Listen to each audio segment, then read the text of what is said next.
大家想象不到吧，在这样荒无人烟的大山里面，以前竟然有好几座房子，然后在房子里面有个老人在这边隐居。这旁边的地都是老人开荒的，种的有玉米。当然现在老人不在了，这些地呢现在是村里面另外的人过来耕种的，每年呢也是种上一些玉米。老人在刚来的时候，这里种了一棵李子树，没想到这棵李子树呢已经长了这么大，每年呢还结了不少的果子。他所建造的房子呢就在我的身后，用石头垒砌而建的房子，大大小小呢好像有好几栋，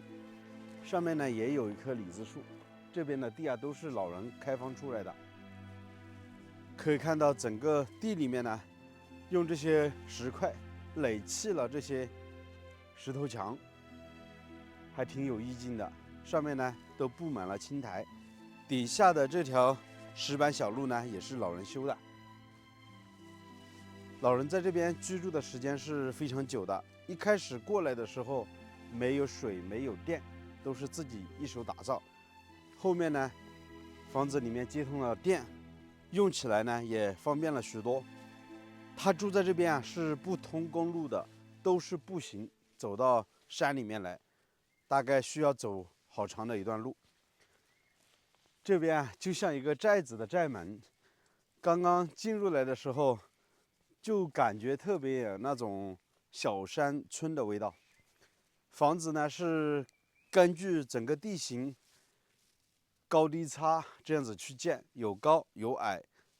这下方呢也是一个地基，然后买了一些砖，砌了一个砖墙，上面呢砖不够了，就用这个泥土做的砖，也是一个算是夯土结构的房子。看上面的屋顶啊，漏雨了之后，整个这个泥土做的这个墙呢就被雨水浸泡，慢慢的就散落，上面的屋檐呢已经都掉下来了，这些领子呢都非常的就是说破烂，现在也是完全没有办法住人的。我们抓紧时间来看一下这里面的大概情况。然后这个屋顶啊盖的特别有意思，就用那种树皮盖了一层，上面呢再盖了一层稻草，时间久啊上面呢都爬满了这个青苔，现在呢也长了杂草，那个吉林的位置已经是坍塌了，现在整个这一间屋子呢全部都漏了水。在门口的这块位置，老人是种了2棵仙人掌，这么多年仙人掌长得特别的好，然后爬满了整个这个院墙。看这个房子呢还做了一个怎么说呢，算是一个围墙吧，把整个石块呢这样子一个一个的垒砌起来，也没有水泥没有砂浆，就是人工这样子一块一块的累砌起来，变成了一个院墙。里面呢有一座小小的房子，将近呢也就不到20个平方左右，这是水泥砖所建的。然后房子呢这边还上了锁，没有办法进去。楼层呢也很矮，你看大概也就2米多高的那个样子，能够住人就行了。进来之后有个小小的小院，这旁边呢还有一个杂物间，堆了很多柴火。这里面呢将近也有10多个平方左右，上面呢盖的是应该石棉瓦，整个房子呢用砖还有用石块垒砌而建成的。其实我是挺好奇的，为什么这个老人一个人独自在这边生活居住呢？而且当年他刚来的时候，这边是不通水不通电，他能在这边住个几十年，究竟是什么原因呢？后面询问了当地的一些邻居，他们说老人呢一辈子可能脾气比较古怪，他不愿意和村里面的人有过多的一些交道，所以呢独自搬到深山。一开始呢是用石头建了一栋小小的房子，慢慢的拉了一些砖过来，然后呢就建了好几间这个房子。所以说现在我们看到的整个这一片呢，有1、2、3、4，底下还有2栋，有6栋房子。那边呢还有一栋小小的石头房，就有7。整个这片场地啊，都是老人一手打造的。最原始的时候，他居住的就是这栋房子，全部靠着双手从山里面捡石块，垒砌了这么一栋小小的石头房，上面呢用石棉瓦做了一个盖顶。整个房子呢现在没办法进去啊，看不到里面大概的一个结构了。将近从外部看过来的话，整栋房子呢也就不到20个平方左右。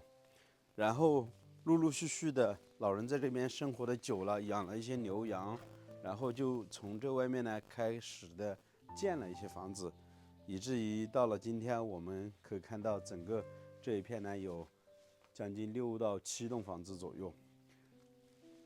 仔细看一下，这栋石头房子啊是没有这个水泥砂浆的，全部都是石块，一张一张的垒砌起来，看起来还挺结实牢固的，而且是密不透风，连一点泥巴都没有，就是石块这样子一块一块的垒砌起来。用一个小木门做了一道门，刚好能够人低着头进去。现在也看不到里面的情况，真的很想看看里面到底有些什么生活物资，老人当年是怎么一个人在这边生活下来的。在这边下去呢就是一个院子了，这底下呢就是一个院子了，还挺宽的。我们还是仔细来看一下这栋房子。其实一个人建造这栋房子是挺不容易的，整个石块要从山里面搬过来，然后它的高度呢达到了2米多，一块一块的垒砌肯定是有难度，然后重量呢也比较重。做工起来的话，万一这个石头墙一倒塌，可能呢就会压到人。真的，当年老人在这边生活太不容易了。这栋房子建好了之后，他陆陆续续的又在旁边建了一些这个羊圈啊、牛圈之类的。像这个呢，应该就是一个羊圈之类的，上面呢也是用石棉瓦盖的，从山里面呢砍了一些木头，搭建了这样简易的一栋房子。现在我都算不出究竟有几栋房子了。其实当年这边的生活条件是非常艰苦的，但凡和村里面的人关系处得好一点，不是古怪的性格，我估计没人能够在山里面住个几十年，对不对？而且所有的东西都是自己亲手去打造，把周边的地全部开荒了，建起了这么好几栋房子。真的，如果是没有很强的意志力，没办法完成。所有的建的房子基本上是没有地基的，你看，这些都是石头山，房子呢就建在这个石头山之上，它不是一块平地，高低不平的，它就是靠着双手把石头垒砌起来，变成如今我们看到的这个石头房。而且大家可以看一下，这些石头墙呢都是凹凸不平的，它并不是特别的平整，包括这个位置已经是开始漏雨了，上面的领子呢都是很小很小一根，从山里面砍过来的那种，这样子大的一个木头来做这些领子，上面甚至还用一些小竹子作为支撑。建造这栋房子确实太不容易了，很可惜啊，现在老人不在，没有办法去询问到当年他是如何一个人在这边度过几十年的。这些石板也是他自己亲手一个人给他铺出来的，有的呢是高的，他慢慢的用那种凿给它凿平，凿平了之后就变成了一个院坝。他说以前邻居们说，在这一块呢，老人会种一些玉米，真的是无法想象，这样的大山里面，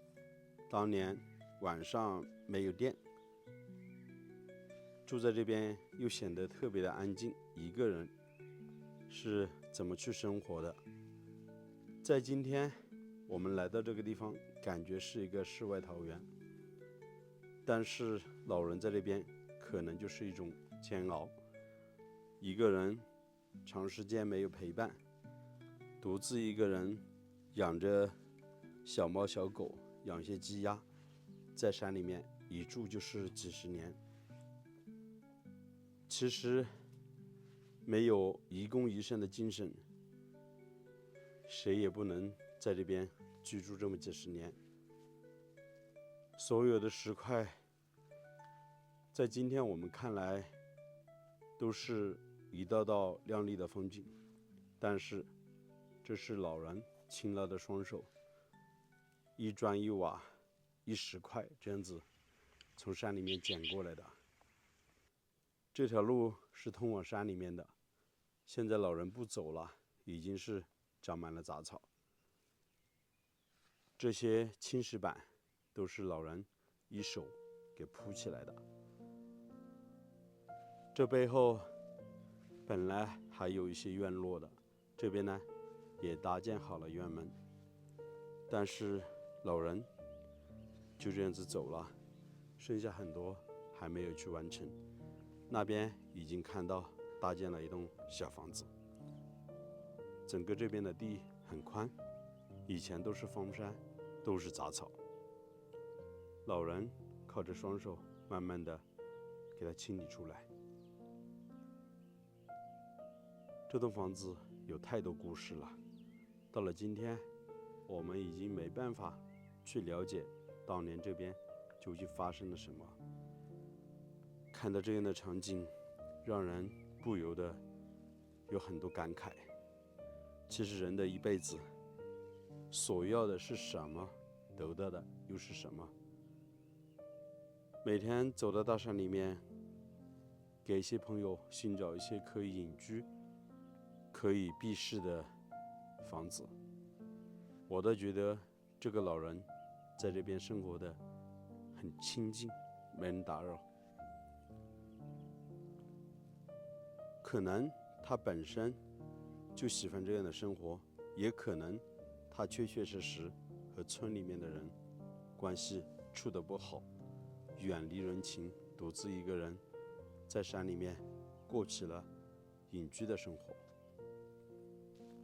大家觉得这个地方怎么样呢？要是换作是你可能在这边一住就是几十年吗？欢迎在视频的下方评论留言。好了，我是石头，喜欢我的视频请记得要点个订阅，我们下期再见，拜拜。